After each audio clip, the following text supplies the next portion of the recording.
नमस्कार, मैं doctor Rupali Shete Shirke under health awareness and promotion cell staff unit. आज 14 जून इस विश्व रक्तदान दिवस पर आज हम एक बहुत ज़रूरी चर्चा करने जा रहे हैं। हमारे साथ है डॉक्टर अभय गुप्ता जो डिपार्टमेंट ऑफ ट्रांसफ्यूजन मेडिसिन को बिलोंग करते हैं। तो चलिए शुरू करते हैं हम हमारे इस चर्चा से। सर, मेरा पहला सवाल ये है कि विश्व रक्तदान दिवस का महत्व क्या है? नमस्ते दर्शकों, नमस्ते डॉक्टर रूपाली। विश्व रक्तदान दिवस हम क्यों सेलिब्रेट करते हैं? आज से लगभग 125 साल पहले हमारे जो ब्लड ग्रुप, सबको हमारे ब्लड ग्रुप्स पता है, जैसे एबीओ ब्लड ग्रुप होता है, पॉजिटिव नेगेटिव होता है। तो ये जो ब्लड ग्रुप डिस्कवर हुआ था आज से 125 साल पहले, डॉक्टर कार्ल लैंडस्टेनर इन्होंने डिस्कवर किया था। और डॉक्टर लैंडस्टेनर को 1931 में सेम डिस्कवरी के लिए नोबेल प्राइज भी मिला है। तो सर ने इतना बड़ा डिस्कवरी किया है, तो सर को ऑनर करने के लिए जो 14 जून उनका डेट ऑफ बर्थ है, उसमें जो voluntary world blood donors day celebrate किया जाता है, क्योंकि ये दिन डॉक्टर लैंडस्टेनर को डेडिकेट किया गया है उनकी डिस्कवरी के लिए। ओके, सो फिर रक्तदान करने के लिए पात्रता मापदंड या एलिजिबिलिटी क्राइटेरिया क्या है? कोई भी रक्तदाता, पहले सबसे इम्पोर्टेंट होता है हीमोग्लोबिन या खून की मात्रा।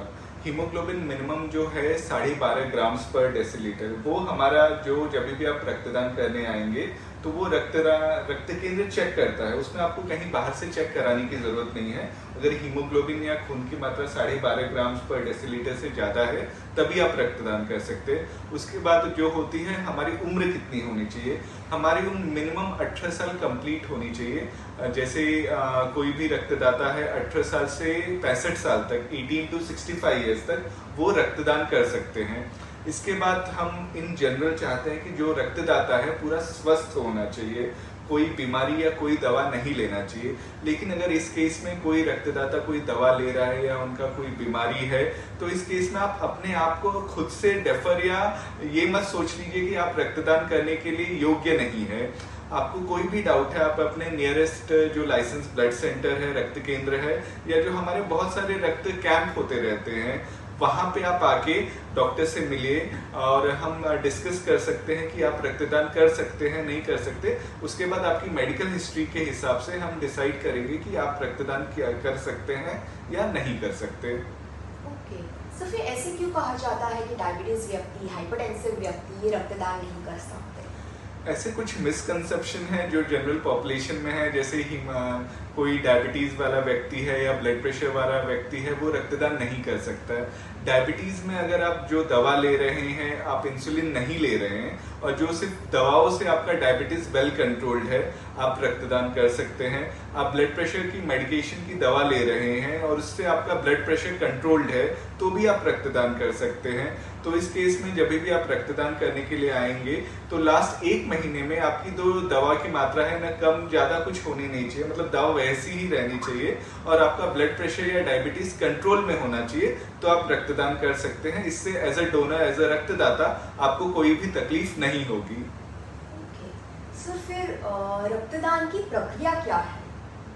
रक्तदान एक बहुत ही सरल प्रोसेस है, लगभग आधे घंटे में पूरा प्रोसेस कंप्लीट हो जाता है। जब भी रक्तदाता कहीं रक्त केंद्र में या तो जो हमारे आउटसाइड ब्लड डोनेशन ड्राइव्स होते हैं, ब्लड डोनेशन कैंप्स होते हैं, वहां पे आते हैं तो उन्हें एक फॉर्म भरना होता है। उस फॉर्म में डोनर की बेसिक इन्फॉर्मेशन जैसे नाम, age, gender, date of birth, उनका एड्रेस क्या है, फोन नंबर क्या है, ये हमें बेसिक इन्फॉर्मेशन के लिए चाहिए होता है। उसके बाद हम कुछ सवाल पूछते हैं कि लास्ट 1 साल में कोई सर्जरी हुई है, वो किसी चीज की दवा ले रहे हैं, नहीं ले रहे हैं, या फैमिली में किसी को कोई बीमारी हुई है, ये क्वेश्चंस होते हैं। इस हिसाब से हम डिसाइड करते हैं कि रक्तदान के लिए कोई रक्तदाता कर सकता है, नहीं कर सकता है।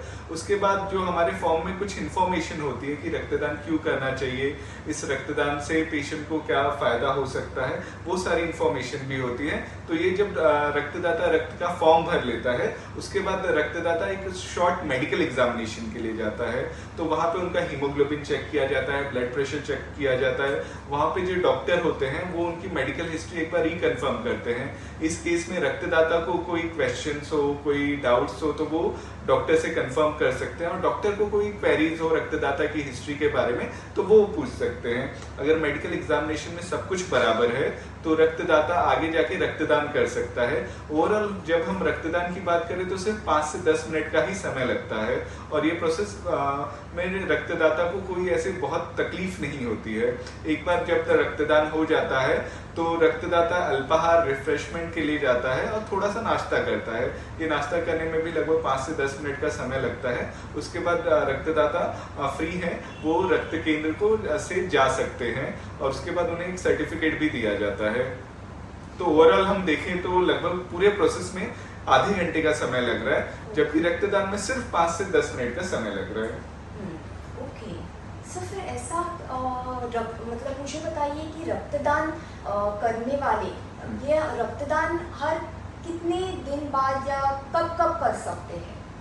रक्तदान जो हमारे पुरुष रक्तदाता है, मेल ब्लड डोनर्स है, वो हर 3 महीने में रक्तदान कर सकते हैं। हमारी महिला रक्तदाता है, फीमेल ब्लड डोनर्स है, वो हर 4 महीने में एक बार यानी 1 साल में 3 बार रक्तदान कर सकते हैं। और ये जो रक्तदान की फ्रीक्वेंसी है साल में 3 बार 4 बार, इससे रक्तदाता को कोई भी तकलीफ या कोई भी लॉन्ग टर्म कॉम्प्लिकेशन नहीं होती है।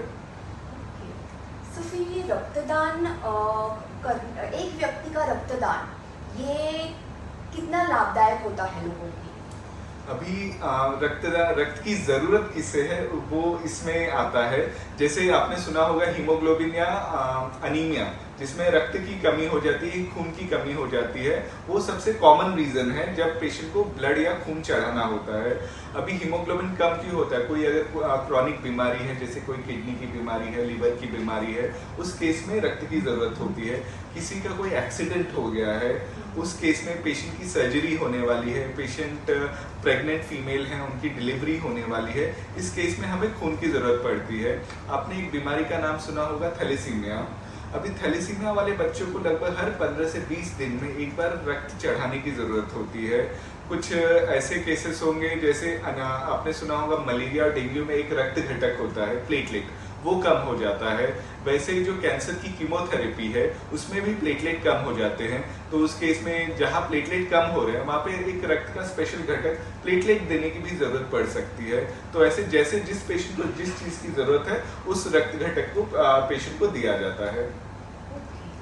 सर रक्तदान ये मतलब कौन कौन ऐसे लोग हैं जो ब्लड ट्रांसफ्यूजन कर सकते हैं, रक्तदान संक्रमण कर सकते हैं, रक्त संक्रमण कर सकते हैं, और एक व्यक्ति अगर को क्यों ये आवश्यक है कि रक्तदान करना चाहिए? सबसे पहले हमारी इंडिया की पॉपुलेशन हम देखेंगे वर्ल्ड में सबसे ज़्यादा है, लेकिन जो हमारा नेशनल ब्लड ट्रांसफ्यूजन काउंसिल का जो रिसेंट पब्लिश डेटा है, हर साल लगभग 10 लाख यूनिट रक्त की कमी होती है। तो हमारे देश में रक्त की थोड़ी कमी है। मैं ये नहीं बोलूँगी बहुत कमी है, लेकिन हम जो हमारे स्वैच्छिक रक्तदाता है वो सामने आके स्वयं से रक्तदान करेंगे, जो ये कमी है लगभग 10 लाख यूनिट की, वो कम हो सकती है, उससे पेशेंट को फायदा होगा। अभी रक्त की जरूरत क्यों है? ऐसी कुछ दवाएं होती है जिससे खून बढ़ जाता है, हमने भी सुना होगा।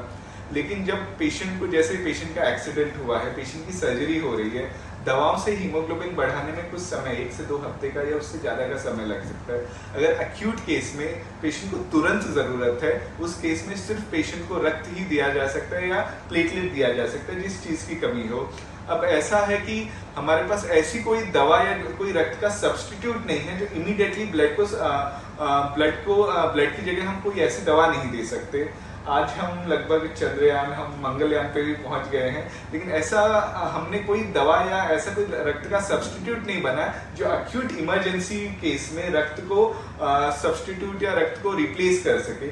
इसके लिए सिर्फ और सिर्फ स्वस्थ जो रक्तदाता है वही जब रक्तदान करेंगे, उनका ही रक्तदान हम दूसरे पेशेंट को डिफरेंट कंपोनेंट्स में, जैसे जिस पेशेंट को रेड ब्लड सेल या खून की कमी है उन्हें रेड ब्लड सेल दिया, जो एक्यूट इमरजेंसी केस में रक्त को सब्स्टिट्यूट या रक्त को रिप्लेस कर सके। इसके लिए सिर्फ और सिर्फ स्वस्थ जो रक्तदाता है वही जब रक्तदान करेंगे उनका ही रक्तदान हम दूसरे पेशेंट को डिफरेंट कंपोनेंट्स में, जैसे जिस पेशेंट को रेड ब्लड सेल या खून की कमी है उन्हें रेड ब्लड सेल दिया जाएगा, जिस पेशेंट को प्लेटलेट की कमी है उन्हें प्लेटलेट दिया जाएगा, जिस पेशेंट को प्लाज्मा एक रक्त का घटक होता है, कोई प्लाज्मा की बीमारी है उसको प्लाज्मा दिया जाएगा। तो एक जो होल ब्लड यूनिट होता है उससे हम जो रेड ब्लड सेल या तो जो लाल कोशिका होती है, लाल रक्त कोशिका, वो बना सकते हैं, प्लेटलेट बना सकते हैं, प्लाज्मा बना सकते हैं। तो आपका एक रक्तदान 3 पेशेंट्स की, 3 लोगों की जान बचा सकता है। सो सर, आज इस विश्व रक्तदान दिवस पर आप लोगों को इन जनरल क्या संदेश देना चाहेंगे? देखिए, लोगों को रक्तदान के बारे में बहुत ही मिसकॉन्सेप्शन, कुछ भ्रांतियां हैं। तो मैं आप सब लोगों से यही कहूंगा कि अगर आपको फर्स्ट ऑफ ऑल रक्तदान करने से रक्तदाता को कोई भी तकलीफ नहीं होती, कोई भी लॉन्ग टर्म कॉम्प्लिकेशन नहीं होता, तो ये आप अपने मन से ख्याल निकाल दीजिए, मैं रक्तदान करूंगा तो मैं खुद कमजोर हो जाऊंगा। ऐसा कुछ भी नहीं होता है। आप रक्तदान करेंगे, आपको खुद अच्छा लगेगा, आप मेंटली अच्छा फील करेंगे, और जब हम मेंटली अच्छा फील करते हैं तो फिजिकली भी अच्छा फील करते हैं। और आपके रक्तदान से पेशेंट की ऐसी मदद हो रही है जिसके लिए दूसरा कोई ऑल्टरनेटिव, दूसरा कोई ऑप्शन नहीं है। तो मैं सबसे यही इस रक्तदान दिवस पे यही सबसे अपील करना चाहूंगा कि आप अपने जो नियरेस्ट पास के रक्त केंद्र है, ब्लड डोनेशन ड्राइव हो रहे हैं, वहां पे जाइए और स्वैच्छिक रक्तदान कीजिए। रक्तदान से आपको कोई तकलीफ नहीं होगी, लेकिन पेशेंट का बहुत ही बड़ा फायदा होगा। रक्तदान करके देखिए, काफी अच्छा लगता है। रक्तदान करके देखिए, काफी अच्छा लगता है। तो हम आज का सेशन यही रोकते हैं। अब आगे के हेल्थ अवेयरनेस सेशंस हम लेते रहेंगे, जिसमें हम हेल्थ अवेयरनेस के बारे में और सारा जानते रहेंगे, अलग अलग टॉपिक्स के बारे में, अलग अलग हेल्थ कंडीशंस के बारे में, हम क्या टिप्स है, क्या बेनिफिट्स है, या कोई डिजीज के बारे में हम सब जानते रहेंगे। Till then, thank you so very much. Thank you sir.